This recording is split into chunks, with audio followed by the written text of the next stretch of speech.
Bien, continuamos aquí desde Santiago de Chile, donde hemos iniciado la tarde de hoy esta serie de actividades en las cuales estamos trabajando la práctica de la atención plena o de la observación consciente. Y les estaba preguntando a los participantes si tenían dudas, consultas, comentarios que hacer al respecto de la práctica de la observación de la respiración. No sé si quieren agregar algo a lo que ya comentaron.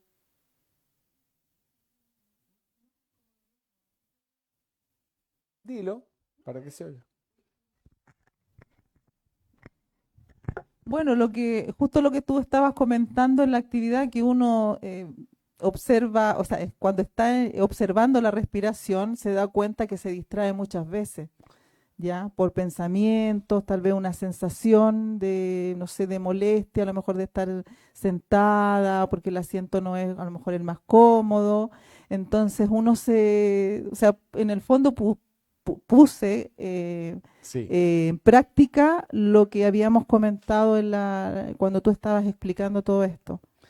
Lo Y lo de, nuevo para mí, Fer, que no me había dado cuenta cuando tú hiciste o sea, en plena pandemia hiciste esto mismo, esta práctica consciente, yo nunca me había observado la pausa que hay entre una respiración y otra. Para mí era una inhalación y una exhalación, no te- te juro. Nunca te habías dado No, cuenta y de que hacías una pausa. no, o sea, no la había observado, no, o sea, no me daba cuenta. Y cuando comenzaste a dar de nuevo este curso, que lo tomamos por Zoom, ahí como que tomé conciencia de que hay una pausa entre la inhalación y la exhalación. Bien. Imagínate, ¿Y te llegas a dar cuenta por qué? porque lo observo cuando Bien. inhalo, ¿Y, después y hay qué y una por qué- pausita, y por qué antes no te dabas cuenta?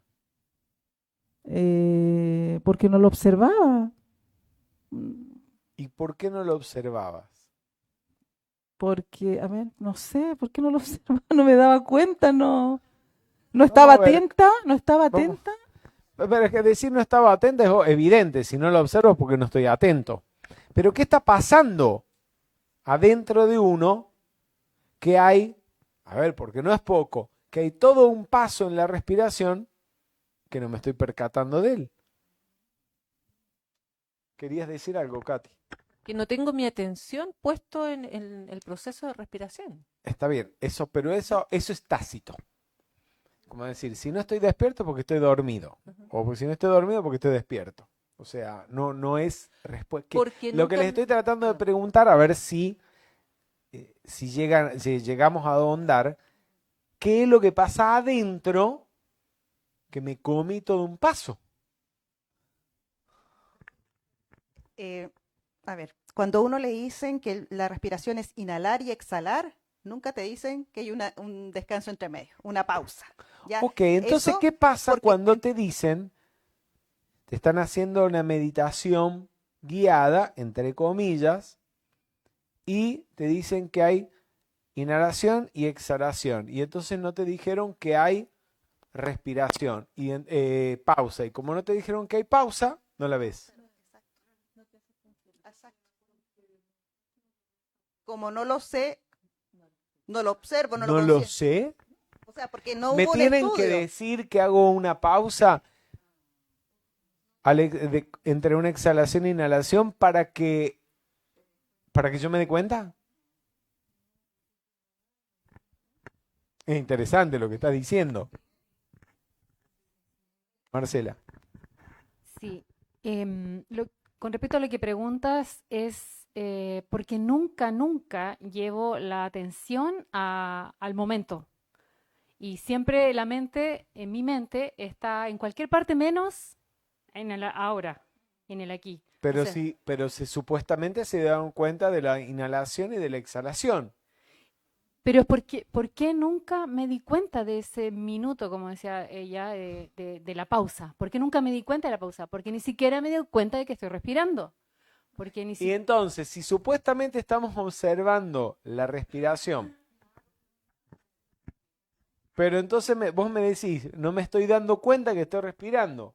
Quería decir algo.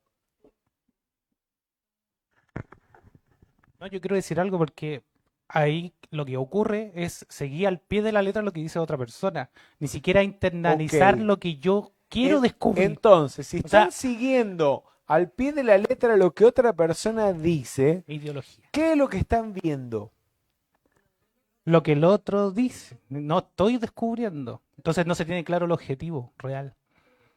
Estoy repitiendo, sí. Estoy Oigan esto, por eso, cuando autoridad. hacemos la práctica y uno va diciéndoles más o menos qué hacer, va haciendo como una guía, es para que después ustedes en la vida diaria tengan una idea de qué hay que hacer, en qué consiste la práctica. Pero hay algo que pasa, no solamente porque una persona te esté haciendo la meditación guiada. Esto pasa espontáneamente. Pasa lo mismo que planteó Manuel en la parte anterior de la actividad cuando dijo, lo hago tantas veces que ya lo hago en automático y no tengo que observarme haciéndolo, sino que la fuerza del hábito me lleva. Empiezan observando la respiración y después de dos o tres respiraciones, de dos o tres respiraciones que observaron, si acaso las observaron, caen en el juego del hábito. Son todas iguales, ya las conozco y la mente se va por otro lado.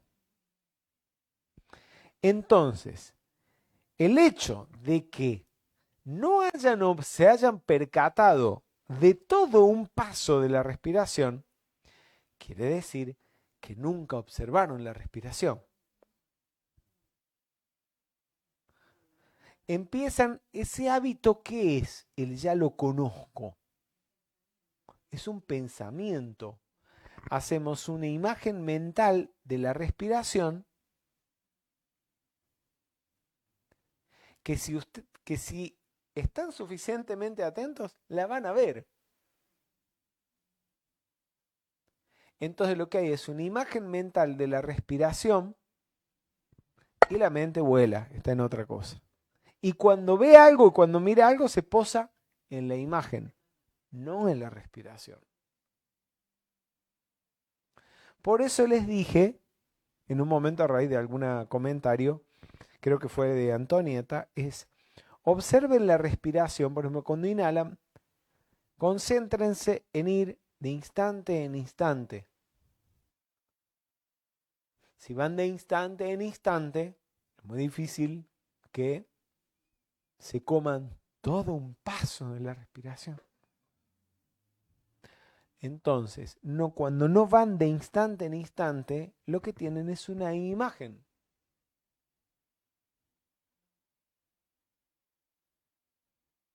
¿Llegan a verlo? Puede que no importa. Sigan con la práctica y van a llegar a ese punto. O puede suceder el hecho que simplemente se concentren realmente en cada de instante en instante, de instante en instante, vayan observando el proceso, sin hacerse una imagen.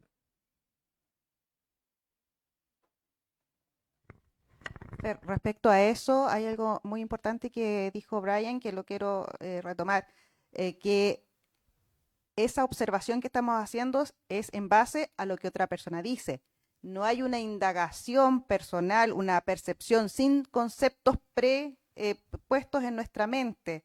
Entonces, estamos, entre comillas, observando, pero estamos observando algo que sabemos que tenemos que observar, porque están los pasos de esa observación. Pero no hay una indagación mía sin, a ver, es como cuando voy a ver, no sé, una película y hay comentarios de la crítica, qué sé yo, pero yo voy, la veo y yo me hago mi propia imagen de eso. Y así hacen con toda la metafísica. Le quito poder. En todos los lugares donde he dado el curso hago un par de preguntas, como por ejemplo respecto al principio de mentalismo, y pregunto qué hacen con eso, qué implicancias tienen, y nadie me responde nada que no haya leído en un libro. O sea, todo lo que saben es lo que han leído en un libro y memorizan. Pero no meditan. ¿Qué implica eso? No meditan en la enseñanza, no indagan en la enseñanza y por eso no descubren nada nuevo. Son meramente repetidores. Sí, y probablemente ni siquiera lo que leen y repiten, todo eso lo tienen observado en sí mismo, porque no meditan. Meditar, agarrar el enunciado del principio de mentalismo. ¿Cuál es el enunciado del principio de mentalismo? Todo es mente. Lo que tú piensas y sientes se manifiesta. ¿Qué más? Donde está tu atención, allí estás tú. Porque tú eres tu conciencia. Y meditar y reflexionar en lo que eso significa. Hay un mundo, un universo. Ahora, si no lo leen, no puede ser que si no lo leen en un libro no saben más nada y no pueden descubrir más nada. La ciencia no funciona así.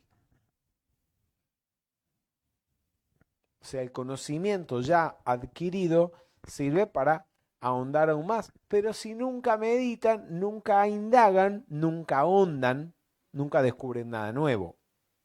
Y probablemente ni siquiera lo realizan en ustedes. Sí, querías decir algo. Sí, quería agregar algo con respecto al tema de la observación. Nosotros siempre repetimos el tema de que tenemos que observar y todo este tema. Y en la diplomatura de meditación Sí. nos hicieron un ejercicio, no nos dijeron nada. Nada. Digan, tienen que aprender a observar. Y el ejercicio era, digamos, como el reto, digámoslo así como un reto, mirarse en 30 minutos a un espejo. 30 minutos. Ya, yo dije, suena fácil. ¿Quién no lo ha hecho? Duraba 2 minutos. No resistía. No resistís. No. Hagan el ejercicio ustedes cuando lleguen a su casa porque te dice, todos hablamos de la observación, pero no sabemos realmente qué es observar. Cansa. Tú te estás mirando al espejo y llevas 2 minutos y ya no resistes, mirándote a ti mismo, porque si vamos a observar los sentimientos y después la mente, si no resistimos mirando nuestro cuerpo físico, es muy difícil que lleguemos hasta arriba. Y ese era el ejercicio, el desafío. No, duré Ahora 2 te minutos. quiero hacer una pregunta. Ahora, Se las voy a ¿para qué hacer a hablan? todos. Es una pregunta íntima, no necesitan respondérmela.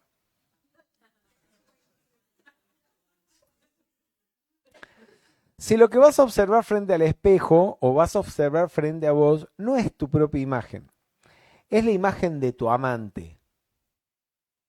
O sea, de esa mujer, hombre, travesti, lo que sea, del que estás enamorado, que te encanta.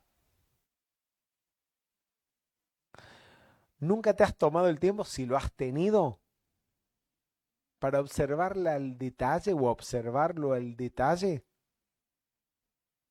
Me pasa, fíjate, no tan solo en ese punto, me pasa con mi hija.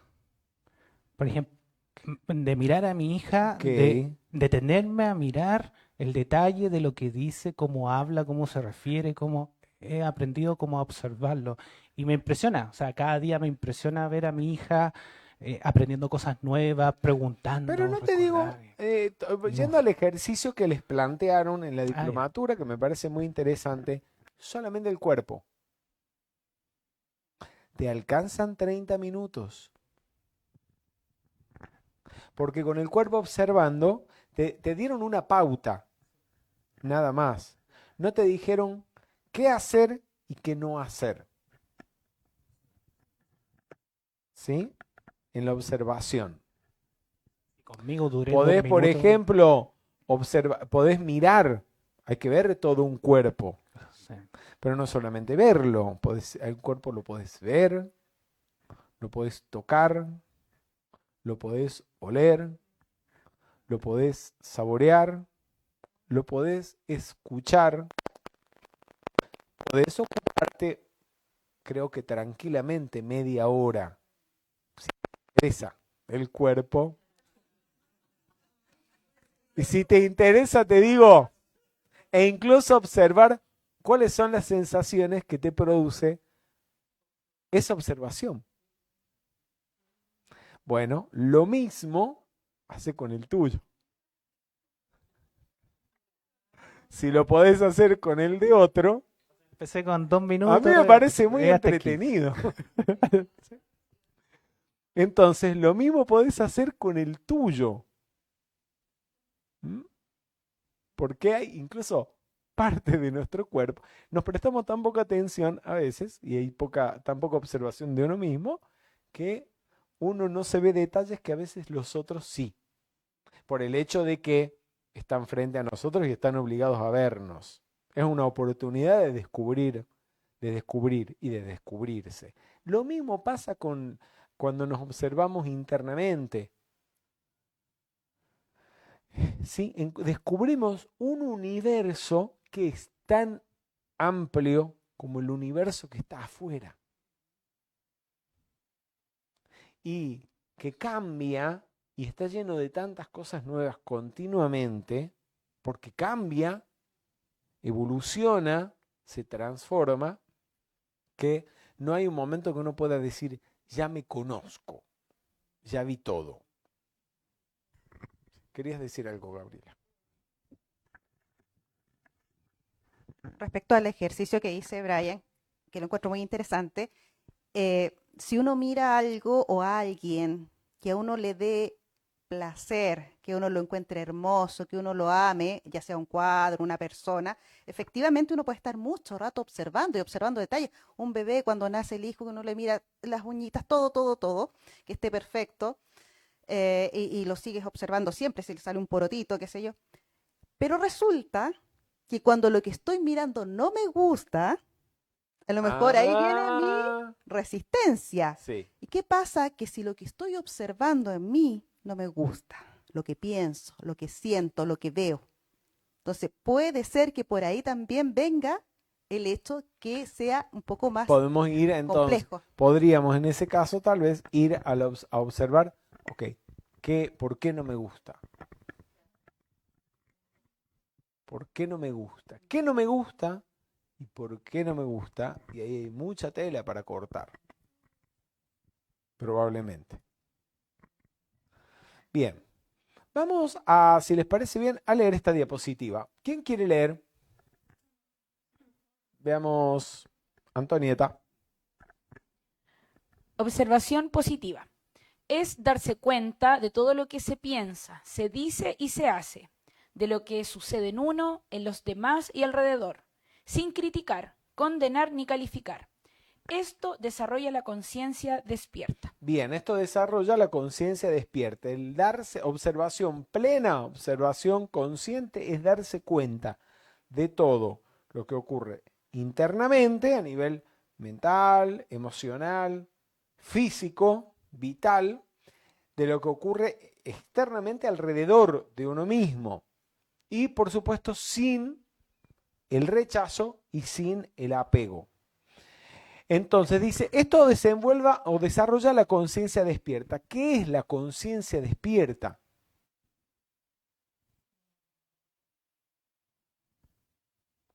¿Qué es la conciencia despierta? ¿Qué es la conciencia despierta? ¿El alma, el Cristo interno? El alma, el Cristo interno. ¿Quién dijo que no? Vos. Ok. La conciencia despierta es ver las cosas, cuando uno ve las cosas tal cual son, sin los aditivos de la intelectualidad. Ok. ¿Y por qué decís que no es el Cristo interno? Porque estábamos hablando de la observación positiva. Porque no sabés lo que es el Cristo interno.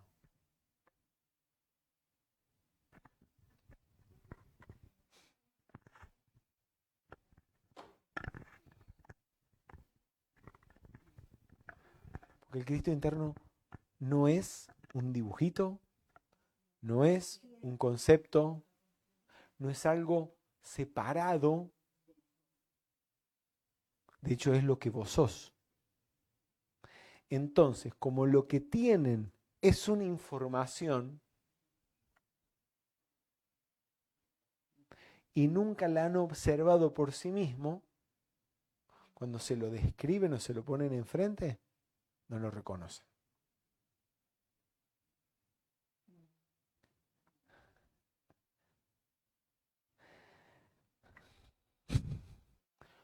Por eso no hay progreso posible sin la práctica de la observación.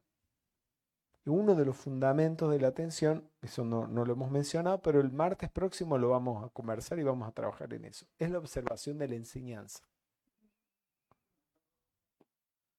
¿Por qué? Porque entonces uno estudia, lee en los libros y cree que porque lo estudia, lo lee en los libros, escucha a alguien hablar de eso y uno discurre sobre esa información, la sabe, pero nunca la ha observado en sí misma, nunca ha observado eso dentro de sí, porque todo lo que hablamos en metafísica está dentro de uno, es parte de la constitución de uno. Entonces, es como leer una receta de un plato y nunca haberlo ni preparado, ni visto, ni olido, ni comido. Te ponen el plato enfrente y no sabes qué es. Pero la receta la conoces. Lo que acabamos de ver es lo mismo. ¿Vamos? Hay que salir. Lo único que te va a sacar de eso es la observación. La autoobservación, pero además la observación de la enseñanza, de todo lo que estudian. ¿Para qué? Para que deje de ser conocimiento intelectual y sea, vamos a decir, autoconocimiento, o la cuestión sea concienciada por uno. De manera que vos digas, cuando estés en conciencia crística, te des cuenta, esto puedas, a lo mejor no va a ser en el momento, pero después, o la mente lo pueda reconocer. Eso es conciencia crística.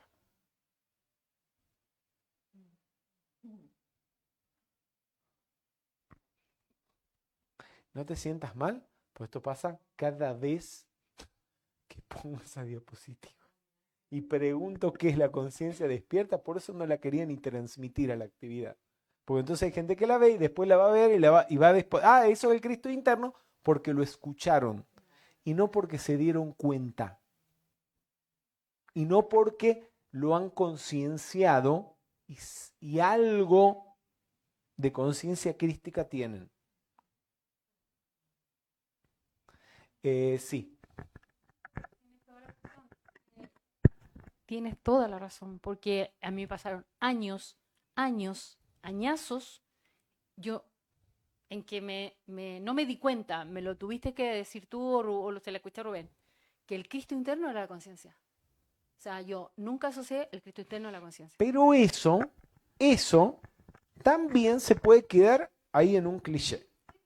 Pensá que Saint Germain, en el libro Misterios Develados, cuando empieza a instruir a Guy Ballard, una de las primeras cosas que le dice es, todo es mente, lo que tú piensas y sientes se manifiesta, donde está tu atención, allí estás tú, porque tú eres tu conciencia. Uno lee eso, ¡ay, qué bonito, qué lindo! Y sigue. Y ahí está todo. Ahí está implícito esto de lo que estamos hablando ahora.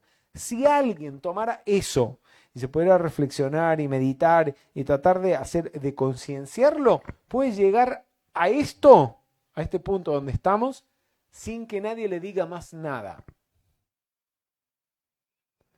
Pero vivimos en una era, y tal vez siempre ha sido así, pero vivimos especialmente en una era donde hay mucha información, mucha cosa para leer, escuchar, ver, tanta que nuestra atención se vuelve muy superficial. Leemos y decimos, bueno, ¿y qué sigue? Leemos el diario. Usted le pide a la persona que diga, bueno, ¿y qué leíste en esa nota? Y la mayoría se encuentran incapaces de repetir, aunque sea el concepto central de la nota. Leyeron, pero no se detuvieron a comprender lo que estaban leyendo. Y lo mismo entonces pasa con el libro de metafísica, con la actividad transmitida o la actividad presencial, a menos que se los casi obligue a participar. Bien. ¿Por qué te lo digo esto? Porque decís, el Cristo es la conciencia. Punto. ¿Qué carajo es la conciencia? ¿Una palabra? ¿Una idea? Tengo que empezar a ver, ¿y qué es la conciencia? Vamos a avanzar un poquito sobre esto. Estábamos con la práctica de la observación de la respiración como uno de los aspectos, quisiera decir mejor, como uno de los modos de practicar la observación del cuerpo. También se practica la observación del cuerpo observando las posturas del cuerpo. Por ejemplo, vamos a quedarnos como estamos en este momento. Ya se movieron, ya hicieron.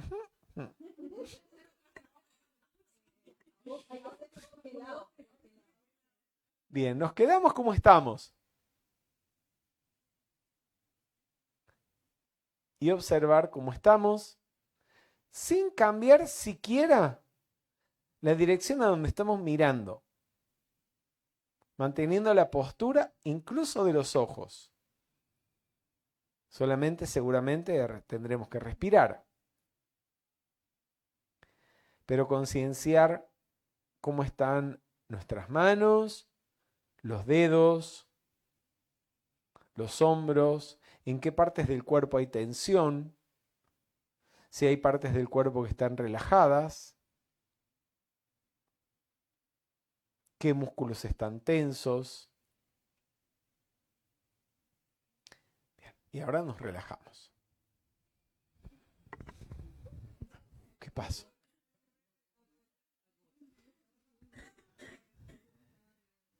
Y también observar el cuerpo en movimiento. Cuando estamos caminando hacia adelante, darnos cuenta que estamos caminando hacia adelante. Cuando vamos hacia atrás, darnos cuenta que vamos hacia atrás. Si giramos la cabeza hacia la izquierda o la mirada hacia la derecha, estar atentos a esos movimientos. Hay algunas prácticas orientales que son un tipo de meditación en movimiento, o mejor dicho, observación de los movimientos, como por ejemplo puede ser el Tai Chi. No sé si alguien ha hecho Tai Chi. Que es meditación, o mejor dicho, práctica de la atención consciente en movimiento, práctica de la observación de las posturas y de los movimientos del cuerpo. Algunas prácticas de yoga, como el Hatha Yoga, puede ser observación de la respiración y de las posiciones del cuerpo. Son prácticas básicas, pero ayudan también al desenvolvimiento del estado de alerta, que es importante. Los bailarines necesariamente para bailar tienen que prestar atención al cuerpo, sobre todo los bailarines clásicos, donde una postura implica no solamente exposición de los pies, de los dedos del pie, de la mano y de los dedos de la mano, donde cada uno de esos dedos tiene que estar en un punto. En la cabeza, la mirada, todo tiene que ser observado. La mayoría de nosotros seguramente no hemos hecho, salvo alguno que otro, danza clásica para llegar a ese punto, pero podemos practicarlo a diario porque todos tenemos un cuerpo. También implica, cuando estamos duchándonos, observar el agua que cae sobre el cuerpo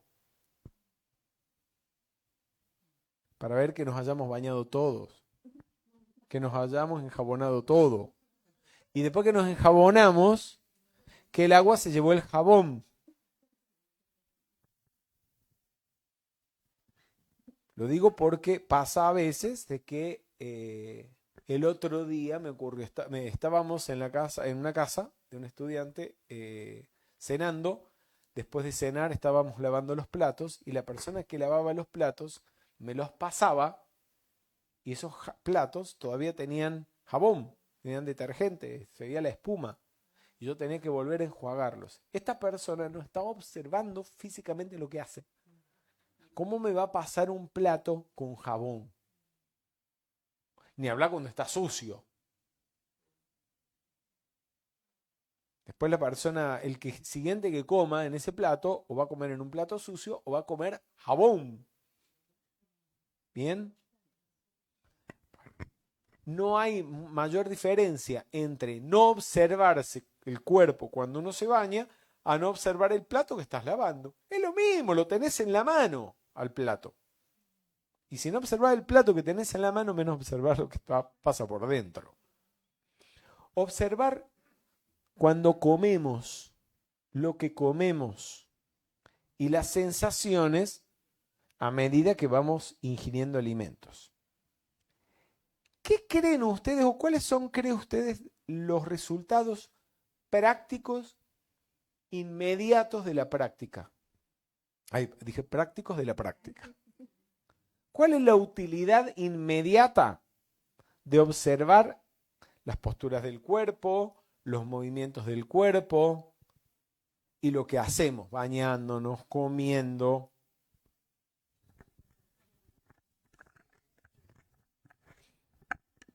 ¿Qué efectos produce eso en lo inmediato? ¿Una quietud emocional? ¿Un aquietamiento? Me estás preguntando. No, estoy diciendo. Ah, Sí, un aquietamiento. puede haber un aquietamiento, te lo acepto. Y a nivel físico, porque no estamos yendo a lo emocional, a nivel físico, Ignacio, Las cosas salen mejor, me imagino. cuando decís las cosas, ¿a qué cosas te referís? Las acciones, Como por por ejemplo, ejemplo, lavar los platos o, que los laves bien, está bien. ¿Qué o, más? no sé, cepillarse los dientes, cualquier cosa si uno la hace con atención, el resultado es más óptimo. Es óptimo. ¿Quieren agregar, Marcela? Observamos el cuerpo, observamos lo que estoy viendo ahí como en esos cuadros. Lo primero que hacemos es corregirnos. Lo primero que hacen es cambiar, modificar conductas, modificar posturas. Entonces, corregir postura puede ser. Piense que hay postura. Bueno, vos lo debés saber mejor que yo, porque sos profesional en eso. Pero hay una incorrecta postura a lo largo del año, de la vida, a lo largo de muchos años, ¿qué produce? Dolores crónicos, malformaciones o deformaciones, incluso óseas en la columna vertebral. La persona no se ha dado cuenta o no le ha prestado atención durante todos esos años a las sensaciones molestas, de incomodidad que le genera la posición que tiene. La sostiene a lo largo de los años y para cuando se da cuenta, eso se ha convertido directamente en una malformación. ¿Qué más? Sí. Sí. Se les hundió la cabeza. Se hundió la cabeza ocupando los audífonos. Ahí Wow. se produjo, porque pasan muchas horas jugando. Impresionante. Sí. No, es heavy, ¿no? Ahí fue. Sandra. También, por ejemplo, viendo ahí lo que está comiendo la niña, cuando uno comienza a observar lo que come, se da cuenta a través de esa observación que lo que come a veces no es alimenticio, ya que no ¿Por es. qué? ¿De qué te das cuenta? Por ejemplo, yo, en el caso mío, cuando como pan con harinas blancas, me doy cuenta de que, sobre todo la yuya, que es el pan redondo, Sí. me cae mal, me da mucha acidez. ¿Te diste cuenta de eso? De eso. Observándote. Y a ¿Y través qué de te esto, llevó a dejarlo. a dejarlo? Entonces, obviamente, produce el efecto que produce el observar los alimentos que como y mis sensaciones Sí. y todo eso me lleva a cambiar Tu y, como decía alimentación. Marcela, a corregir lo que tengo que comer, lo que le Bien. hace bien a mi cuerpo. Porque el cuerpo te habla. Te dice qué necesitas y qué no necesitas que te hace daño. Darte cuenta cuáles son los alimentos que te producen gases, que te hinchan, que te dan sueño, y al revés, cuáles son los que te dan vitalidad. También darse cuenta de cuando uno ya está satisfecho y el cuerpo no tiene más hambre. A darte cuenta cuando tenés sed y no hambre. Se confunden, son dos sensaciones que por falta de atención se confunden y se come en vez de beber, cuando el cuerpo lo que quiere es bebida, agua, no comida. La consecuencia es, sobre todo de esta la observación de lo que se come, observar mientras uno se alimenta, es que empieza a bajar de peso. Y tu alimentación empieza a cambiar. Empiezas a erradicar aquello que te das cuenta que te está cayendo mal. Y lo haces sin esfuerzo. Porque eso que te gusta, a mí que me gustaban las pastas tanto. El queso, comía queso como un ratón. ¿Mm?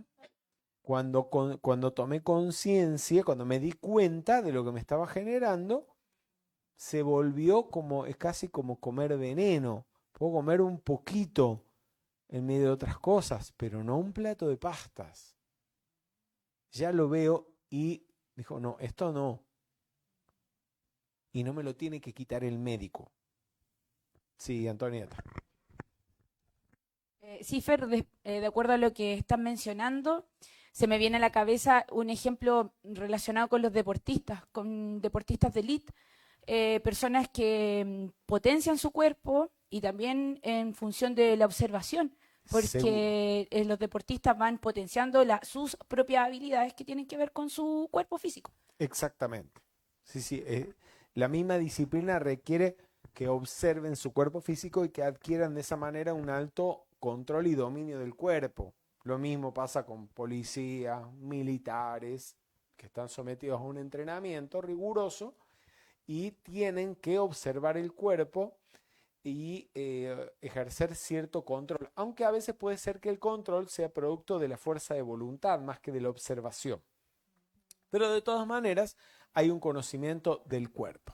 Es todo esto que venimos hablando, la observación del cuerpo, la podemos resumir en estas palabras, un refrán zen que de todas maneras está basado en palabras del señor Gautama y que dice, cuando camino, camino, cuando cocino, cocino, cuando como, como.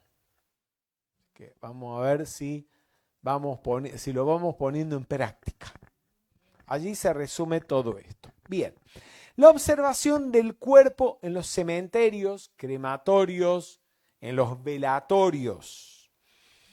Observar, ¿a qué creen que conduce esto? Bien, veamos, Gabriela. Sí, observar los cuerpos en esas condiciones nos hace concienciar que tiene un fin, la impermanencia del cuerpo. De hecho, ¿qué estamos observando en estos casos? Estamos observando y la muerte, la desencarnación, ¿qué es?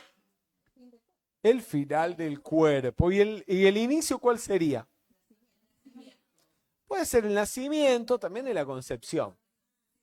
Entre la concepción y el nacimiento tenemos el inicio del cuerpo. Y en el proceso de desencarnación y la final desencarnación y descomposición del cuerpo tenemos el final. Ahí tomamos conciencia de la impermanencia grosera del cuerpo. Cuando hablamos de grosera, digamos lo más evidente, notorio. Ahí no cabe ninguna duda de que el cuerpo es impermanente. ¿Ustedes lo hacen a esto? No. ¿Vos? Yo no sé, siempre tengo esa resistencia. No me acerco a ver un cuerpo. No te acercas a ver el cadáver. No sé si será bueno o malo, pero no sé por qué no puedo. Y eso yo me he dado cuenta, porque en varias situaciones y yo no prefiero estar a una distancia o no acercarme. Es que también yo me he dado cuenta, Fer, en ciertas situaciones la gente un poco morbosa, igual como que tiende a acercarse a ver, no sé. Pero en forma súper personal me ocurre eso. De Sí. que no... ¿Y lo ves como morboso? No, o sea, es una opinión mía con respecto a algunas situaciones que yo he observado con personas que a veces, no sé, ni siquiera es cercana a la persona del funeral y van a mirar o a ver qué pasa, a curiosear. Pero por eso te comento, en forma súper personal, yo cuando he tenido que tal vez participar de alguna situación así, No te acercas y no lo ves. no.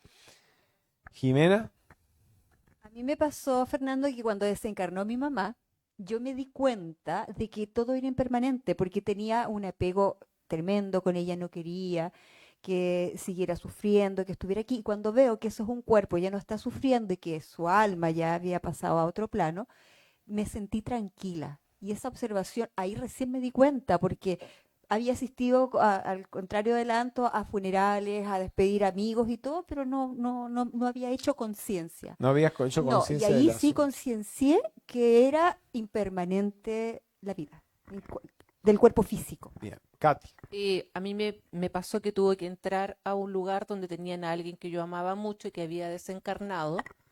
Y el observarla de una manera, digamos, como muy cercana y en el entorno y todo, y ver cómo cambió su color de piel, sus ojos, como su boca, como ya no estaba, es como ese aliento, no sé, esa energía vital, me impresionó demasiado. La temperatura, o sea, fui capaz de tocar, de abrazar. Y después pensé en todo eso, lo que, en el fondo, lo que estaba viendo, lo que estaba observando, lo que toqué, Bien. y de lo impermanente que en el fondo me va a pasar a mí, que le ha pasado a las, y le va a pasar a Ok. todos. Eso. Dijiste algo interesante. Algo que me va a pasar a mí. Sí. También. No sé si los médicos quieren agregar algo. Sí, la verdad es que mientras hablaban le estaba dando un poco la vuelta a todo eso, comparándolo un poco con mis experiencias y la verdad es que yo lo veo como algo muy natural y de hecho vemos anatomía desde primero y a mí me costaba mucho entender la cavidad abdominal porque es muy tridimensional y yo iba a las 11 de la noche a meter mano a don Manuel, que era un Don cadáver que Manuel estaba ahí. era un cadáver. Sí, y bueno, uno se acostumbra con el tiempo. Y hay unos que tienen ciertas aprensiones, pero con el acostumbramiento, la práctica, se va superando. Y yo hoy en día tengo que constatar fallecimientos, ir a examinarlo, tocarlo, Sí. y es como muy, muy natural. También se estudia, me imagino, en la medicina, cuáles son las, no las sensaciones, sino los cambios que se van produciendo en el cuerpo que se está acercando al final. Claro, claro. Cambios premortem, perimortem, postmortem, y hay Postmortem. algunos signos más precoces, otros más tardíos, Sí. entonces uno está como muy enfocado en eso. A mí me parece una cosa muy interesante, ¿por qué? Porque cuando vamos a hacer un viaje a algún lugar, alguien hace un viaje a alguna parte sin investigar mínimamente la ruta, por dónde va a ir, en qué va a ir y qué lugares va a conocer a dónde va a ir. Todos averiguamos, ¿sí? Y el viajero experimentado y consciente es una persona que sabe a dónde va. Es lo normal. Entonces, cuando nosotros nacemos, lo único que es seguro es que un día ese cuerpo físico hay que dejarlo. Y conocer el proceso de la desencarnación es, por lo tanto, algo me parece de sumo interés. Sin embargo, hay cierta aprehensión cultural posiblemente. Podemos mañana conversar los motivos, cuáles sean, o hoy a lo mejor, pero siempre me acuerdo de que en los últimos años del secundario tenía un profesor, Hermes Pacerini, que el mejor profesor que tuvimos, que acostumbraba en el año lectivo de sugerirle a los estudiantes diferentes temas para que elaboraran una monografía. Y nos contaba él que en una ocasión había propuesto como tema la muerte. Y él cuando te proponía un tema era así, por ejemplo, la muerte, basta. ¿Cómo la ibas a abordar? Podía ser la forma en que las distintas culturas abordan el tema de la muerte. O podría haber sido desde un punto de vista científico, ¿Cuáles son los cambios en el cuerpo antes de la muerte, durante la muerte y post-mortem? Por ejemplo, usted elegía sobre qué y de qué manera abordar el tema. Y nos contaba que cuando propuso ese tema, al día siguiente tenía la mitad de los padres del alumnado en la puerta de la escuela quejándose ante el director y ante él de cómo se le había ocurrido proponerle a los estudiantes un tema tan fuerte, tan desagradable. Conversábamos sobre ese tema y estábamos de acuerdo en que era una actitud estúpida. Porque si todos vamos a pasar por eso, qué cosa más interesante que ocuparnos de indagar sobre algo, sobre un asunto por el cual todos vamos a pasar. Y una de las cosas que más me interesó tal vez cuando me introduje en la metafísica, cuando empecé a estudiar metafísica, fue justamente ver qué decía, qué enseñaba la metafísica al respecto de ese paso. Me tocó vivenciar la desencarnación de mi mamá cuando tenía 2 o 3 años estudiando metafísica. Mi mamá desencarnó muy joven, de forma imprevista, se fue a dormir una noche y no se despertó más. Y fue una cosa curiosa que como desencarnó durante la madrugada, para cuando nos dimos cuenta, que ya era como las 10 de la mañana, el cuerpo mostraba muchos de los signos de una persona que lleva horas desencarnada. El cuerpo está rígido, frío, como una estatua, con cierta humedad, y ella estaba durmiendo sobre un costado, sobre el costado derecho. Todo el costado derecho del rostro y del cuerpo estaba ya morado, la lengua estaba hinchada y se asomaba por los labios, y yo ya había estudiado algo de esto previamente, incluso estudiando el libro tibetano de los muertos. Entonces, era evidente que estaba en ese estado, y bueno, hicimos todo lo que como estudiantes de metafísica sabíamos que convenía para ayudar al desencarnado en ese proceso. Hace pocos meses desencarnó también una de las estudiantes más antiguas del Grupo Metafísico de Buenos Aires, María Luisa Matute, que en el último año y medio pasó un proceso con una apariencia de enfermedad que la llevó finalmente a la desencarnación. Cuando fuimos al velatorio a hacerle todos los servicios y demás, pero siempre uno se acerca al cajón a ver el cadáver. Y hay que tomar conciencia de que el cuerpo de uno tiene la misma naturaleza, las mismas características, y a menos que ascienda, se va a volver así, va a terminar así. O a menos que se queme en un incendio, le quito poder, pero bueno. Va a terminar más o menos de forma parecida. Porque esa es la realidad, ese es el hecho. Y no es ni agradable ni desagradable. Es. Basta. Y si ese es el final del cuerpo y lo vemos como algo desagradable a rechazar, a evitar, pues deberíamos primero evitar el nacimiento. ¿Sí? Porque si eso es malo, el recién nacido es un condenado a muerte. Y deberíamos estar llorando por el pobre infeliz que está naciendo, en vez de estar felices, alegres y celebrarlo. Claro. ¿O no? Bien. Entonces, el hecho de reflexionar sobre la impermanencia, no, en realidad, no, lejos de profundizar el sufrimiento, lo que hace es, a la corta o a la larga, liberarnos de ello. Podemos reflexionar en esto cuando estamos ante la situación. A propósito, ¿les ha tocado el tener las cenizas de un recién cremado o algo en las manos? ¿Sí? ¿No? Bueno, también vale la pena. Porque no son cenizas propiamente, son como huesitos chiquititos. ¿Vieron los como huesitos triturados? Eso es lo que te entregan en una bolsita. ¿Vieron como las piedritas que les ponemos a los gatos donde los gatos hacen sus necesidades? Todo termina más o menos con huesitos de ese tamaño. Hay algo de ceniza, pero es más que nada huesitos pequeños.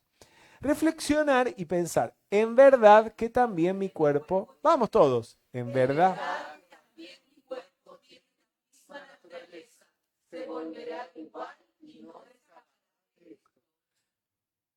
Me faltó algo que para la próxima actividad lo voy a poner. ¿Alguna vez han visto, aunque sea el cuerpo de un animal que se lo están comiendo los gusanos? Sí, a mí me tocó, tenía 14 o 15 años, estábamos con mis hermanos trabajando en una empresa, en un corralón, y juntando dinero para irnos de vacaciones. Y en la puerta del corralón había un arroyo a un costado, y por algún motivo había ahí un perro que llevaría días desencarnado.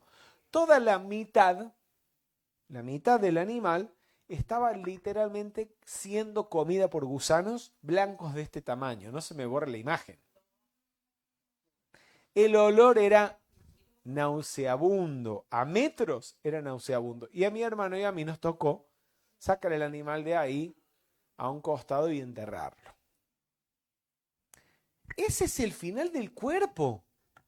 Si no lo cremas dentro del cajón, lo que va a pasar es eso. Ese es el final.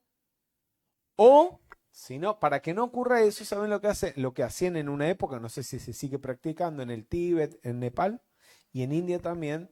Dejaban los cuerpos en las colinas para que se los coman los buitres y las aves carroñeras. Es otra forma, ¿sí? Pero en cualquier caso, todo eso es el final del cuerpo. ¿A qué conduce esto? ¿A qué creen ustedes que conduce? El tomar conciencia del final del cuerpo, de la impermanencia. A desapegarse. ¿A qué más? No sé si tanto como el plano de la lucha, pero puede ser una parte, sí.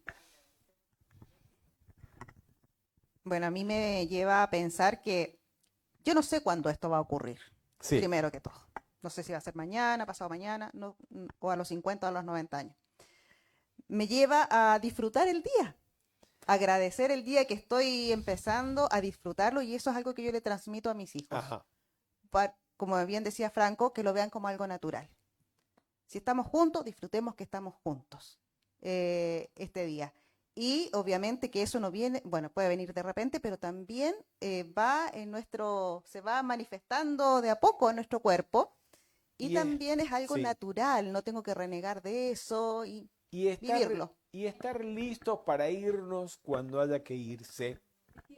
Creo que, Sí. disculpa, Fernando, pero hay algo cultural. La gente no habla de esto. Y deberíamos todos sentarnos a conversar de esto.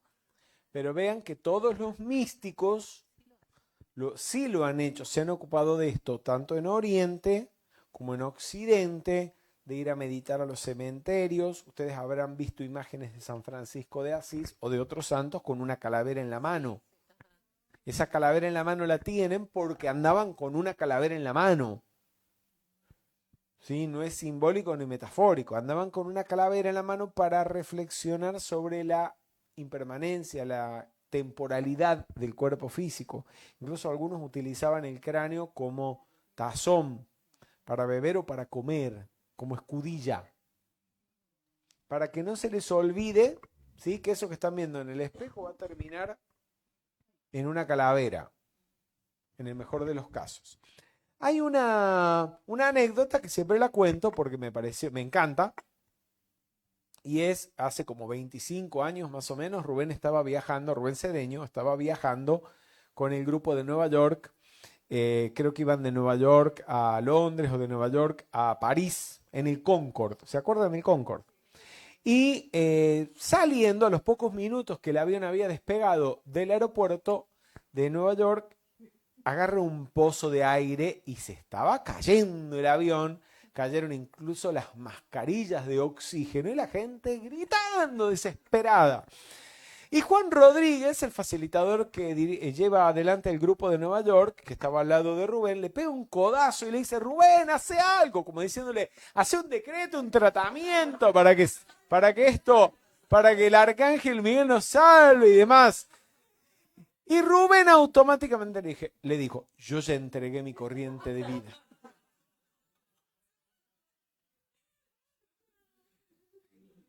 ¿Qué es eso? Que uno tiene que estar listo para irse en el momento, aunque sea el más inesperado. Gaby. Fer, para estar listo para ese momento, uno tiene que estar con su conciencia tranquila. O sea, ya dejar de estar en el plano de la lucha, perdonar y todas estas cosas. Hay porque que si no- vivir, esto así hay que vivirlo todos los días. Todos los días. Bien. Leamos, estas son las palabras del Gautama al respecto del tema de la impermanencia y el desapego. Hay que vivir contemplando los factores del origen del cuerpo y los de su disolución. Y entonces vivir desapegado sin apegarse a nada en el mundo. Vivir, aquí en este cuadro, que muchos de ustedes lo han visto, está en Pilares de la Metafísica, cuando se toca el tema de la impermanencia, los principios de ritmo y de vibración. En las diferentes edades, por ejemplo, de un ser humano, en este caso de una mujer, cuando es niña, cuando nace, cuando está en la plenitud de su juventud y todo está terso, suave, en alto. Cuando en la vejez todo ha caído, se arrugó, ya no está terso, ¿sí? Los tatuajes deformados y la muerte, que representa el deterioro y la descomposición final del cuerpo. Vivir reflexionando sobre eso. Esto no es nada, esto es una apariencia, esto no es la verdad, esto es vacío, esto no existe, le quito poder. El otro día hablábamos sobre este tema y una persona que estaba presente sacó a colación una situación y es que estaba en internet tratando de comunicarse por las redes sociales con personas, ¿sí? Que podían interesarles, o sea, haciéndose amigos o posibles enganches. ¿Cómo le llaman? Haciendo match, ok, viendo, exacto. No, pero era a través de Facebook y las redes sociales, no estaba en Tinder ni nada, ¿no? Entonces, y me decía que claro, estaría buscando los chicos más lindos, con los mejores cuerpos, sí, que le interesaban y pidiéndoles amistad, y lo bloqueaban directamente. Entonces, me habló de que estos muchachos que tienen un cuerpo hegemónico, ¿sí? ¿Lo han escuchado el término? Ok. Entonces directamente lo bloqueaban, como diciéndole, vos no estás con vos ni me interesa saber si te gusto. No cruzo, pero ni dos mensajes, directamente lo bloqueaban.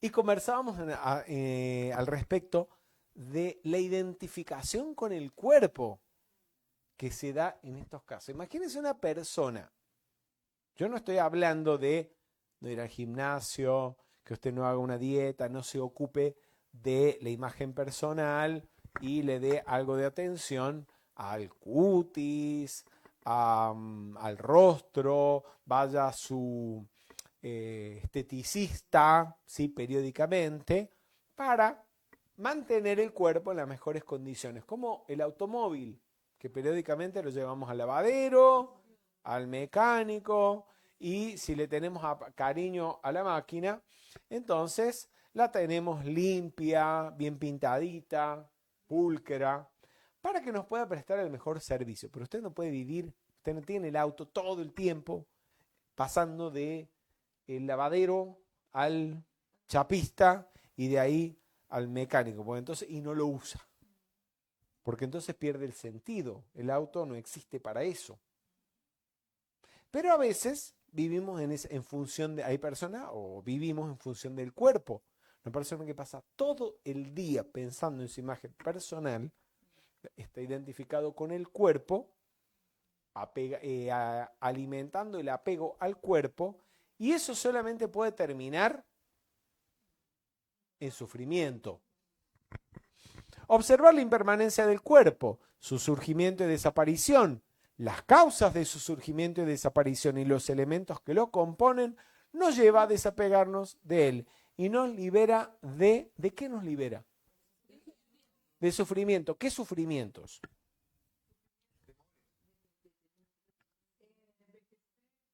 El temor, el miedo a envejecer, ¿en qué se ve exteriorizado? En forma concreta. Entonces, cuando te ves en el espejo y ves que aparecen las canas y con ello la depresión, o la caída del cabello, o las arrugas, o manchas, no lo acepto, pero es que, a ver, si tiene, hoy en día, gracias a Dios y a la ciencia, hay muchas de estas cuestiones que se pueden resolver, al menos temporalmente, y casi diría retardar las señales de envejecimiento que antes eran inevitables.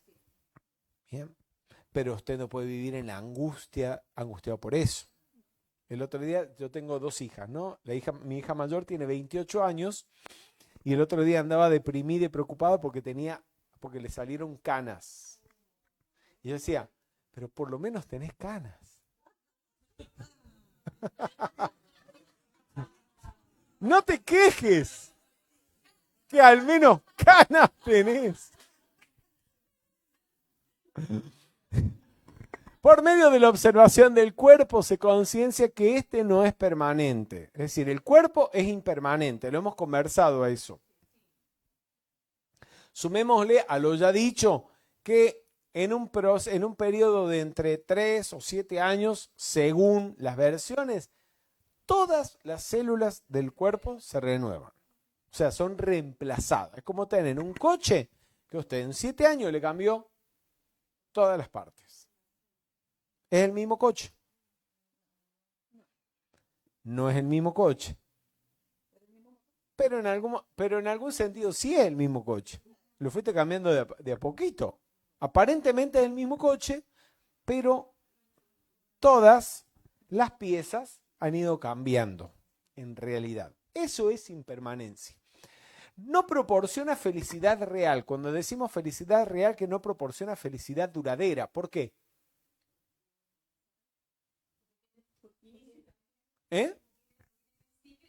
Y entonces, ¿cuál es el problema ahí?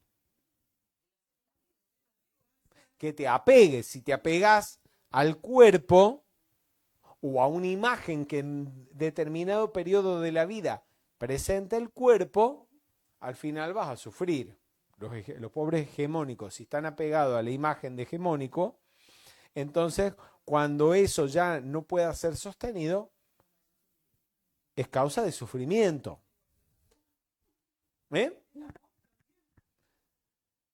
Cuando el amor se sufre. Ahí ya vamos, mañana nos vamos a ocupar de eso cuando hablemos de los sentimientos. Y finalmente, no es un yo, o no es el yo. El cuerpo no es el yo. ¿Por qué?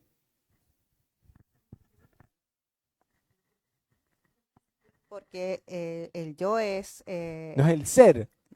O sea, el cuerpo no es el ser. ¿Por qué? Porque es impermanente y el ser es Porque es infinito. impermanente y está cambiando continuamente. Incluso, si lo observamos, no es difícil darse cuenta que el cuerpo no es el yo. Porque el cuerpo tiene una voluntad que muchas veces no coincide con la nuestra. Por ejemplo,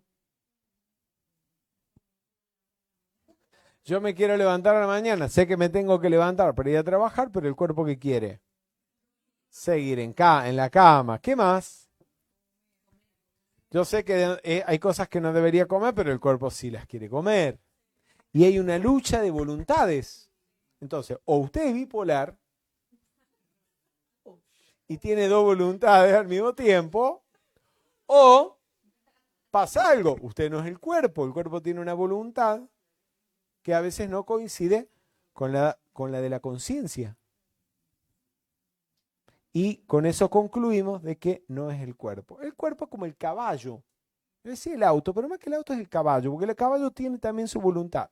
A veces quiere ir por un lado y el jinete quiere que vaya para el otro. Es un vehículo. Por eso la palabra vehículo es bien correcta. Es un vehículo que sirve para movilizarnos, en este caso, en el plano físico. Y a través de los sentidos obtener información, vivencias, de las cuales obtenemos experiencias y control del plano físico. Pero nosotros no somos el cuerpo, somos el jinete que va montado en el cuerpo o el conductor del automóvil.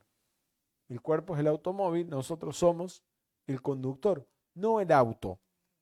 El auto se puede deteriorar, le salen rayas, se le pincha la goma, se deteriora y cuando ya no sirve más, ¿qué hacemos? Lo mandamos al desarmadero y compramos otro. Ya. Ahora, esto hay que no discurrir sobre ello intelectualmente, sino a través de la observación, concienciar todo esto. A eso conduce la observación del cuerpo, a darnos cuenta de que yo no soy esto, cuerpo de carne y hueso, y por negación,